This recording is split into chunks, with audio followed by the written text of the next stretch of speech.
मीरपुर नाम के शहर में तेजस अपनी पत्नी नीरू के साथ रहता था। पति पत्नी दोनों ही नौकरी करते थे। एक दिन तेजस गांव अपनी माँ के पास फोन करता है। हेलो, प्रणाम माँ। जीते रहो माँ, तुम दादी बनने वाली हो। अरे वाह, ठीक है बेटा, मैं कल ही आती हूँ। जब माँ जी शहर पहुंची तो बेटी बहू ने बहुत अच्छे से स्वागत किया। लीजिए माँ जी चाय। अरे गर्मा गर्म पकोड़े ले आओ माँ के लिए।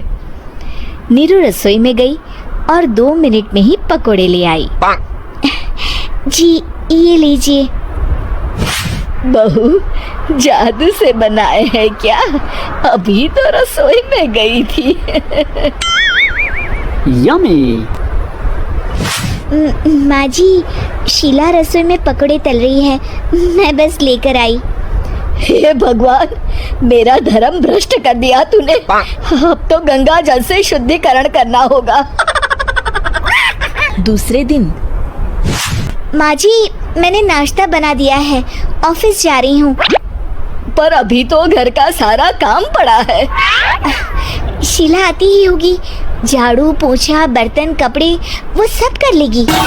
हमारे जमाने में घर का सारा काम हम ही करते थे।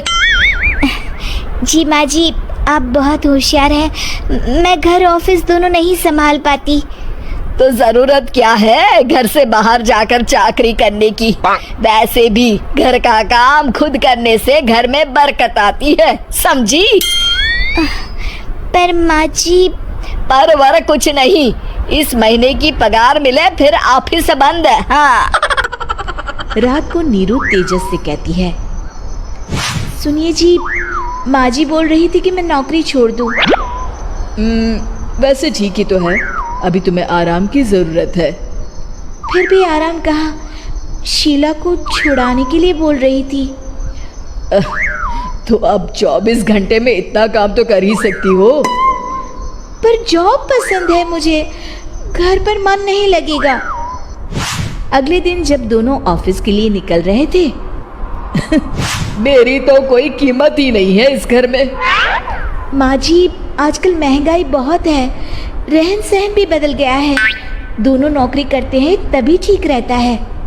अच्छा, तू कहना क्या चाहती है? मेरा बेटा तुझे बिठा के खिला नहीं सकता? तू ही इस घर का खर्च चला रही है, हैं?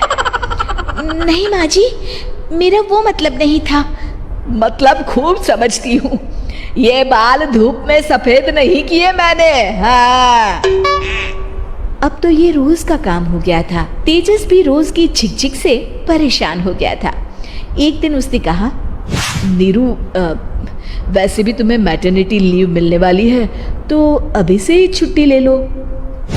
पर क्या, मेरी सैलरी अच्छी खासी है। आखिर नीरू ने रिजाइन कर दिया। जब बच्चा हुआ तो घर में सब बहुत खुश हुए। कुछ दिनों बाद तेजस फाइल देख रहा था। क्या हुआ तेजस, कुछ परेशान लग रहे हो? हाँ, वो हमारी जितनी सेविंग्स थी वो तो हॉस्पिटल में और छठी के फंक्शन में खत्म हो गई है नीरू। और अभी वैसे मंदी चल रही है तो मैं बोल रही थी कल मुन्ना को हेपेटाइटिस का टीका लगवाना है। नीरू, क्या पोस्टपोन नहीं कर सकते? नहीं जी, बिल्कुल नहीं। अब तेजस को समझ में आ रहा था कि उससे गलती हुई है। पैसों की कमी का असर घर के माहौल पर भी पड़ रहा था। अगले दिन, बेटा, मेरा चश्मा और ये दवाइयाँ ले आना। पर्चा देते हुए माँ जी ने कहा। जी। तेजस, मुन्ना के लिए दूध का डिब्बा और डायपर भी ले आना, और ये किराने के सामान की लिस्ट है, इसे भी लाना है। तेजस गुस्से में लिस्ट मरोड़ कर फेंकता है और चिल्लाता है, पैसे क्या पेड़ पर उगते हैं? ये ले आना, वो ले आना। अरे, पर ये जरूरत का सामान ही है। वो गुस्से में बिना कुछ कहे ऑफिस चला गया। अरे लंच तो ले जाइए।